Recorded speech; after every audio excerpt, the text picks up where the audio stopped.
Hélène Kibaro. Tu seras bientôt à la SACD pour la sortie du nouvel album avec le live 2021 du spectacle au Théâtre du Temps. Peux-tu nous en parler ? Ce live 2021 a été filmé au Théâtre du Temps au début du mois de mars.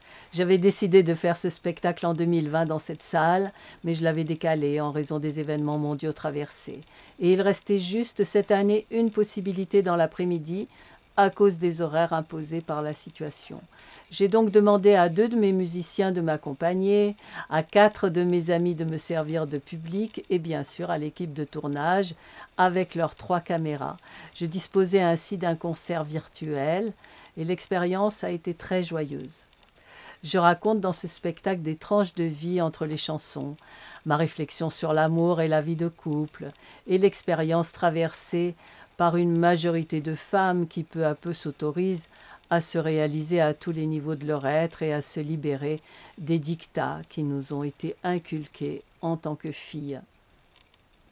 À la SACD le 13 septembre, le film de ce concert sera diffusé dans la salle de cinéma et sera suivi par la 6e remise des Trophées de la Paix 2021. En effet, Bonheur TV, la chaîne de l'association Orient que j'ai fondée pour une éducation à la paix, récompense chaque année les personnalités qui ont donné leur témoignage de paix sur Bonheur TV ou qui ont participé à nos émissions, événements et spectacles. Bonheur TV fêtera en effet ses 8 ans d'existence et ce sera le 16e événement organisé dans le cadre de la Semaine mondiale pour le désarmement parrainée par l'ONU depuis 2006. Hélène, tu dis que c'est le 8e anniversaire de Bonheur TV et la 16e édition de l'événement dans le cadre de la Semaine mondiale pour le désarmement parrainée par l'ONU. Comment en es-tu arrivé là ? En 2006, feu son Excellence l'ambassadeur André Levin, ancien porte-parole du secrétaire général des Nations Unies, m'a chargé de m'occuper des événements dans le cadre de la Semaine mondiale pour le désarmement parrainée par l'ONU. Et le premier concert a eu lieu au Théâtre de la Mutualité avec de très nombreuses personnalités du spectacle, du cinéma et de tous les autres domaines. Les années suivantes, j'ai continué, souvent au Casino de Paris, notamment avec la musique de la garde républicaine, et aussi au théâtre du Gymnase, au Grand Palais, aux Folies Bergères et dans beaucoup d'autres lieux. En 2013, sur les conseils de Christelle Barrier qui mettait à l'antenne sur la chaîne Télif mes concerts, émissions et films, j'ai créé Bonheur TV pour y regrouper ce qui a été fait pour une éducation à la paix. Événements, spectacles, conférences de presse, films, émissions, clips, podcasts, témoignages, etc. En 2017, les Trophées de la Paix Bonheur TV ont commencé à être distribués et les premiers à les recevoir furent Rika Zaraï, Michel Jonas, Fabienne Amiac, Michel Boujna, Evelyne Dress, Bernard Ménez et tant d'autres. Maintenant, c'est un rendez-vous annuel, rempli de joie. Tu as écrit une 12aine d'ouvrages. Quel est ton préféré ? Je les aime tous et ils sont très différents les uns des autres.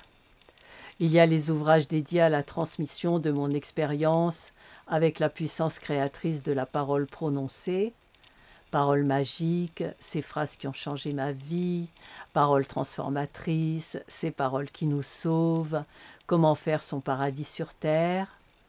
Les livres d'entretien avec des personnages éminents comme Paroles d'initiés du présent 1 et 2, les romans, Confiture et God Mystère, les contes de la licorne, la pièce de théâtre L'amour avec des mots, le recueil de mes paroles de chansons, Transcendance.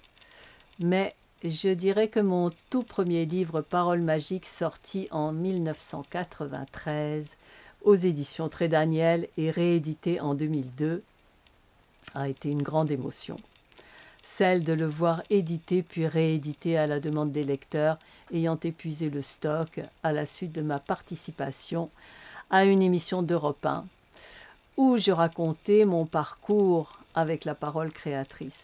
Ce livre est d'ailleurs devenu un docu-fiction et c'était ma première réalisation film. Tu as aussi réalisé de nombreux films et séries documentaires. Depuis quand es-tu devenue réalisatrice ? J'ai eu une toute première expérience en 1990 avec le tournage du court-métrage L'habitant du cœur, un conte musical. Puis j'ai commencé à produire pour Télévive des séries d'émissions de plateau avec le psychosociologue Jacques Salomé sur l'harmonie du couple et de la famille. Mais il a fallu attendre 2010 pour tourner Ces phrases qui ont changé ma vie, mon premier docu-fiction, car j'avais rencontré une jeune comédienne capable de jouer plusieurs rôles avec brio. Et c'était nécessaire pour ce film. Il a été multidiffusé dans plusieurs salles de cinéma et sur une chaîne du câble, du satellite et des différentes boxes, Télif, devenue par la suite Via Grand Paris sur la TNT. L'année suivante, cette même actrice, Christine Chaplin, après avoir lu ma pièce à 2 personnages, L'amour avec des mots, m'a convaincue d'en faire un film passion et émotion, où elle incarnerait mon propre rôle, entre 19 et 23 ans, avec pour partenaire Guillaume Clément, que l'on a vu dans plusieurs séries de TF1. Ce film est sorti sur les écrans cinéma et télévision en 2012 et il totalise plus de 289 000 vues sur Internet. Il y a aussi de nombreux documentaires sur le parcours de paix accompli et une série dont est aussi tiré un film, Naissance, sur la vie et l'œuvre de Jacques Salomé. Et en ce moment, je prépare l'adaptation pour une série télévisée de mon livre God Mystère. Hélène, tu animes de nombreuses émissions sur l'éducation à la paix depuis 2007. Comment cela a-t-il commencé ? Ça a commencé avec Flo, une excellente animatrice radio avec laquelle je passais des heures à discuter de la vie de couple et de nos parcours amoureux respectifs.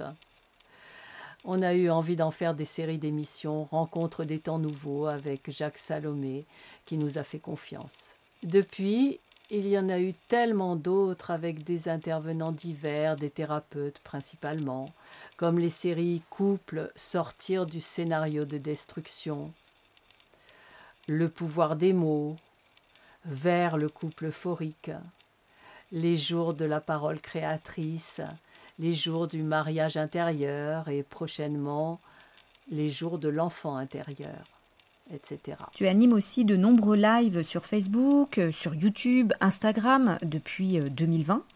Quels en sont les sujets ? J'y parle du pouvoir créateur de la parole car c'est essentiel si l'on veut créer un monde de paix, tant intérieur qu'extérieur. Je me sers des différents outils ou jeux qui sont inclus dans mes ouvrages. Et les témoignages des personnes qui utilisent mes techniques sont vraiment merveilleux. À travers tous les éléments de ta création, que ce soit les chansons, les spectacles, les contes, films, émissions, conférences, etc., tu transmets un grand message de paix et surtout tu transmets des outils, des techniques que tu as testées dans ta propre expérience. As-tu toujours fait cela ? J'ai toujours transmis ce que je découvrais et qui fonctionnait bien en conférences, entre 2 concerts et à de petits groupes en ateliers ou stages. En 2020, mon fils a réalisé un documentaire retraçant l'ensemble de mon parcours et à la sortie de ce film, j'ai participé à un webinaire où j'ai pris la mesure du besoin environnant. Et dès juillet 2020, j'ai commencé à animer des lives Facebook, YouTube, Instagram sur la juste utilisation de notre parole créatrice pour animer ou recréer nos vies.